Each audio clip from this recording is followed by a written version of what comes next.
The coronavirus has been getting a lot of coverage recently, and it has spread to more countries outside of China, affecting South Korea, Iran, Italy, and more recently, the United States has issued a state of emergency in response to the COVID-19.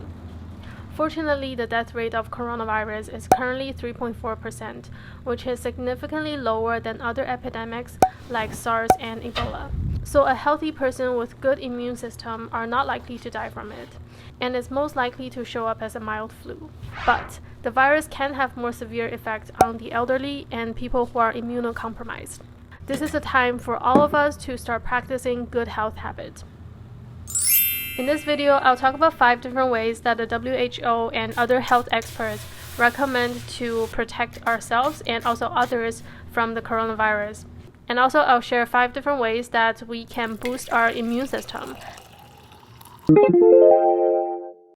The coronavirus is spread from person to person through respiratory droplets.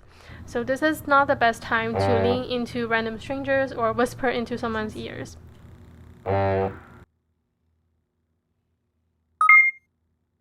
most important thing is to wash your hands often and use hand sanitizer when you don't have access to water and soap.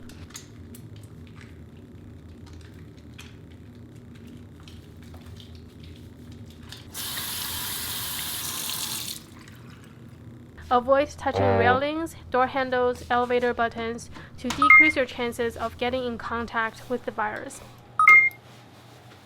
The virus can stay alive on hard surfaces for several hours, so it's a good idea to disinfect frequently touched objects, such as cell phones, door handles, keyboards, remote controls, and yoga mats. You can disinfect them daily with Clorox, Lysol, alcohol, vodka, and hydrogen peroxide. This is kind of controversial because some countries actually don't recommend wearing masks. And also in Western countries, it's very unusual for people to wear masks in public. So are masks ineffective in protecting people from getting the virus? Well, if so, then why is it recommended to wear them in hospitals or if you're taking care of someone who has the coronavirus?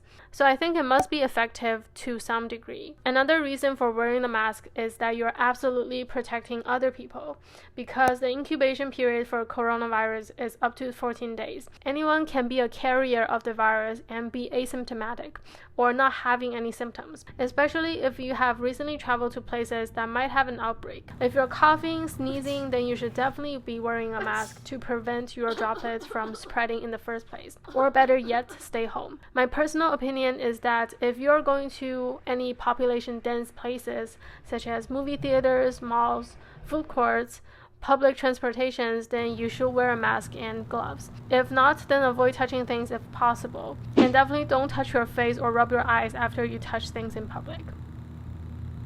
If you're experiencing fever, respiratory symptoms like coughing, shortness of breath, and breathing difficulties, phone your family doctor right away, but don't actually go into the clinic.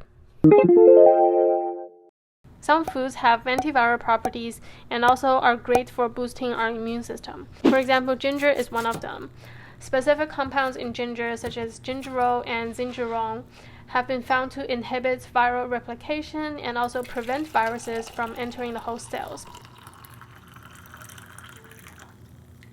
Garlic is also a good one. It contains several compounds, including allicin, that have antiviral, antifungal, and antibacterial properties.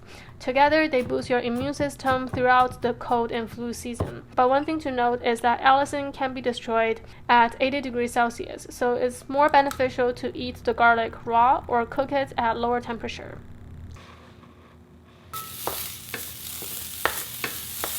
Fresh vegetables and fruits contain vitamin C and also lots of antioxidants, which will boost your immune system and also increase the production of white blood cells to fight off the infection. It's also important to get enough sleep. Studies have shown that people who are short on sleep can actually lead to higher levels of stress hormones and also lead to more inflammation in your body and making you more prone to getting sick. Regular exercise can also help to build our immune system and also increase our feel-good hormones. So far, the coronavirus has killed 11 people in the United States and more than 3,000 in China, and also affecting many other countries around the world. But just for reference, the CDC estimates that every year more than 56,000 people die from the flu or flu-like illnesses. So the chances of people dying from the coronavirus is relatively low. But just because the chances are low, it doesn't mean we shouldn't take it seriously. And I'll end the video with my favorite quotes from Lao Tzu. Anticipate the difficult by managing the easy. So stay safe everyone, and I'll see you in the next video.